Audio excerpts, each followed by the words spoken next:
Today, we turn our attention to the highly anticipated Samsung Galaxy S26 Ultra, an upcoming flagship that promises meaningful enhancements. Based on recent reputable leaks, according to noted industry tipster Ice Universe, the Galaxy S26 Ultra will debut with ultra-fast LPDDR5X RAM clocked at 10.7 gigabits per second.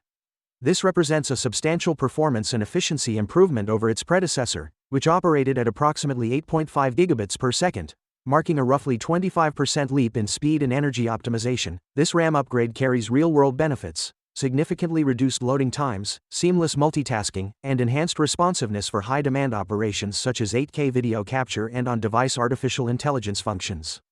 The faster throughput also enables smoother graphics performance, especially beneficial for gaming and AI-enhanced applications. Photography is not being overlooked. The device reportedly retains the 200 megapixels ISO CELL-HP2 sensor, but now with a wider f1.4 aperture, an upgrade from the S25 Ultra's f1.7 lens.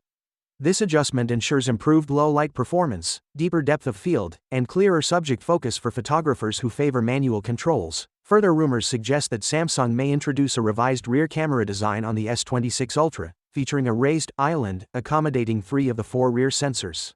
This design innovation accommodates larger lens elements, especially for the primary and 5x telephoto cameras, while allowing the device itself to remain notably thinner than its predecessor. Although Samsung has not confirmed any of these elements, industry analysts expect the Galaxy S26 Ultra to be unveiled early in 2026. It is anticipated to incorporate a high-end Snapdragon 8 Elite 2 processor, refined aesthetics, and comprehensive performance enhancements across the board. If these leaks hold true, the Galaxy S26 Ultra may represent a significant evolutionary step for Samsung's flagship series, bridging increased memory bandwidth, smarter power management, and elevated photographic capabilities in a sleek and sophisticated package. Finally, what are your thoughts about it? So without being said, let me know your thought in the comment below, and if you are new here, please subscribe. Peace out.